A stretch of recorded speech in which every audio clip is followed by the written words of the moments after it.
Hi hello ಎಲ್ರಿಗೂ ನಮಸ್ಕಾರ. MGN expressway road safety sections for you ಈ ಒಂದು ಅಧಿವೇಶನಕ್ಕೆ ತಮಗೆ ಸ್ವಾಗತ.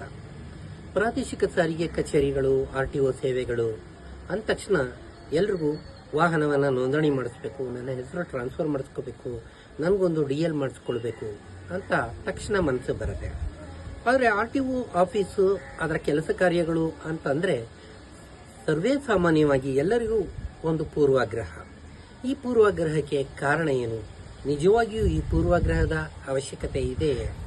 ಈ ಪೂರ್ವಾಗ್ರಹವನ್ನು ಹೋಗಲಾಡಿಸೋಕ್ಕೋಸ್ಕರ ಕರ್ನಾಟಕ ಸರ್ಕಾರ, ಸಾರಿಗೆ ಇಲಾಖೆ, RTO ಡಿಪಾರ್ಟ್ಮೆಂಟ್ ಯಾವೆಲ್ಲ ಪ್ರಯತ್ನಗಳನ್ನು ಕಳೆದ 25 ವರ್ಷಗಳಲ್ಲಿ ಮಾಡಿದೆ ನೋಡಿ.